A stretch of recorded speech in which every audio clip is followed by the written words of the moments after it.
What's up, everybody? Warhawk Beyond 2040 in the house once again, bringing to you yet another awesome yet crazy theory.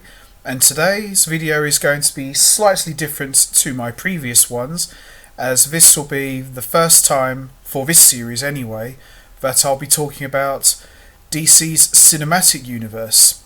Now, a lot of my previous videos have been about the MCU, and most of them have been heavily about the Arrowverse, which isn't a bad thing, but I want to talk more about the DC cinematic universe and what I would do for it. And today's focus, I want to talk about how I would set up the Flash's solo movie for the cinematic universe and where we could go from there.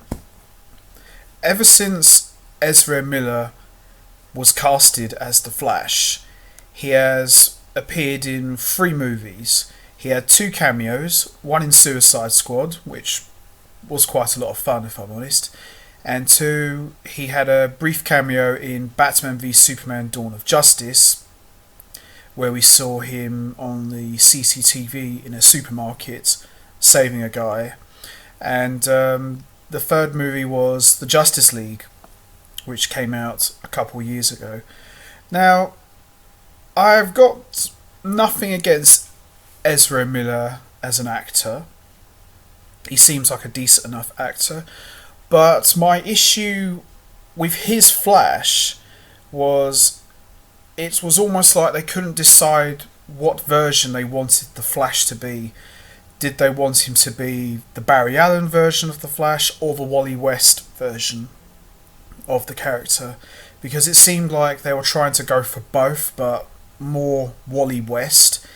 And I'm a big fan of the Flash, have been for many years.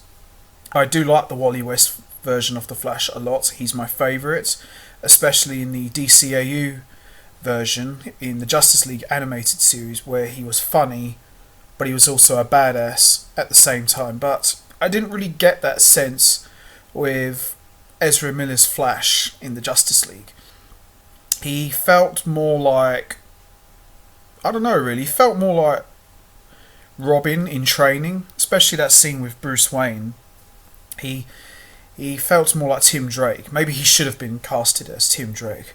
But with that all said, the Flash movie has yet to take off the ground. I don't even think it's gone into production as of yet. I mean, I've heard rumours that people have been walking out, different directors have been coming in and out of the project, which is a shame really, because the Flash side of the TV show, he's kicking a lot of ass. So I feel that he should be doing the same on the cinematic side. So here goes. How I would set up Flash's solo movie is this. I don't think we should do the origin, because probably a lot of people know the origin by now. So I would have the movie set in maybe Barry Allen's 2nd or 3rd year as the Flash. So Barry Allen hasn't got the name The Flash yet.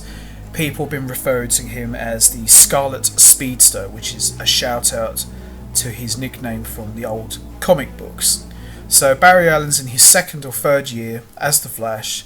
He's still trying to master his speed. He's still trying to learn how to use his powers. And I think you could do the origin maybe in a number of little flashbacks here and there. Maybe the main bit of the origin where he gets struck by lightning. You could do that in maybe 2 minutes or under a minute and a half, because it's quite straightforward really. So that's what I would do for the Flash. And also for the prologue, I would show Gorilla City. Now, for many of you know, Gorilla City is where Grodd comes from.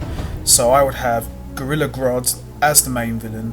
He's busted out of prison in Gorilla City, and he's been hunted down by a number of gorillas in the gorilla police force. So he goes to Central City and he's hiding there from these gorillas who want to put him back in prison. Now, during the course of the movie, I would hint at the Reverse Flash.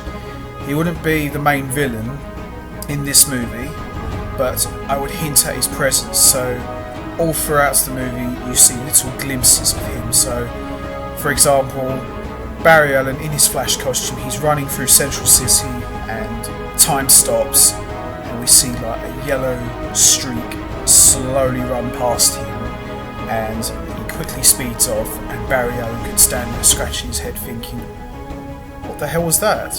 What was that all about? So Eobard Thawne is out there but we don't see him yet.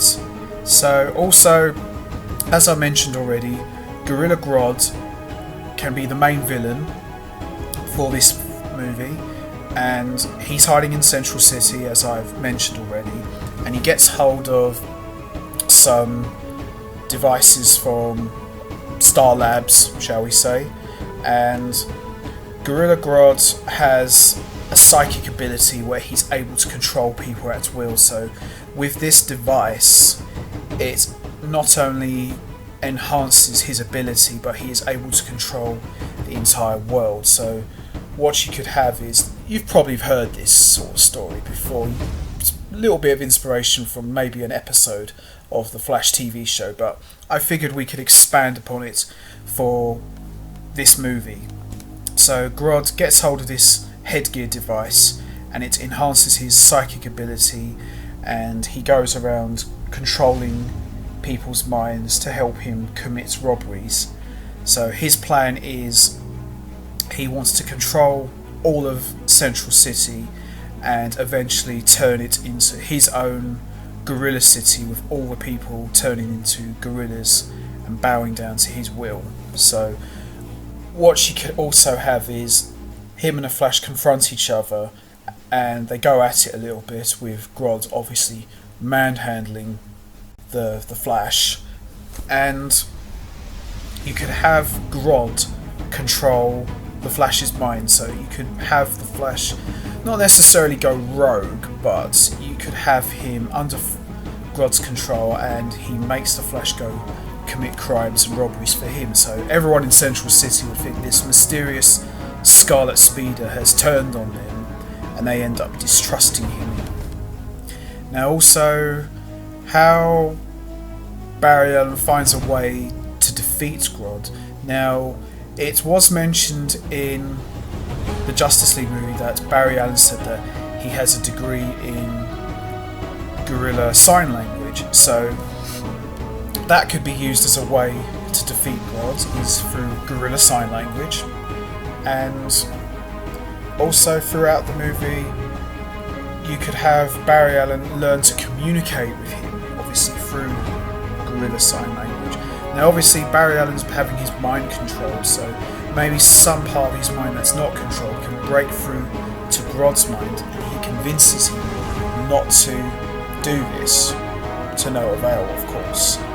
And also, after he's defeated Grodd, I think the way he could defeat him is he destroys the device that he uses to control everyone in Central City, and that puts him into a comatose state, but the door is left wide open for him to make his return in a future movie. Now also, after Grodd is defeated, Barry Allen returns him to the Gorilla police force, and they thank him for capturing Grodd and not hurting him, and he'll answer for his crimes back where they come from. Now, after convincing all of Central City that he was only under Grodd's control and everyone's back to normal, everyone thanks the mysterious Scarlet Speedster, and then we see Iris West for the first time as a reporter asking this mysterious Scarlet Speedster, what is your actual name? I mean, people call you the Scarlet Speedster, but what is your actual name? It's because you seem to move really fast. And Barry could say, well, people always say I'm the fastest man alive and I always move in a blink of a flash, and that's how Iris West coins the name. Then that's what everyone's going to call you from now on. Everyone's going to call you the Flash, so he will get his name, the Flash, through Iris West, and that's how he will make his official debut to the public as none other than the Flash. Now also, that will end the movie there. But for an after credits scene, as Barry Allen is speeding through Central City like he always does, time freezes yet again, and we see the yellow streak, and this time we get just a little glimpse. We see Eobard Thawne as the Reverse Flash looks at Barry Allen with an evil smirk, nods his head, and then speeds off. And then Barry Allen could stand there and say, "Who's that guy? Why was he looking at me like that?" But we don't see Eobard Thawne's face completely. We just get a little glimpse of it, but it's enough to conceal his identity. So hints at Eobard Thawne's presence throughout the movie, and make Grodd the main villain. And then for the second film, you could have, as the main villain, Mirror Master. So I would say that the Flash has his own trilogy, and all throughout those movies, the Reverse Flash is hinted at throughout. And maybe you could have Reverse Flash as maybe the third main villain. Maybe he could reveal himself at the end of the second one, or depending on how many Flash movies they sign up for. But if they're going to do a trilogy, then I would say bring in the Reverse Flash for the final movie, for the third movie, because it just makes sense, because he's like the Flash's main enemy. So there you have it, guys. That's pretty much how I would set up a Flash movie in the cinematic universe. What do you guys think? Do you think this is something you would like to see in Flash's solo movie, or would you have someone else be the main villain instead of Grodd? Let me know your thoughts and comments down below, and I will see you all next time. Take care.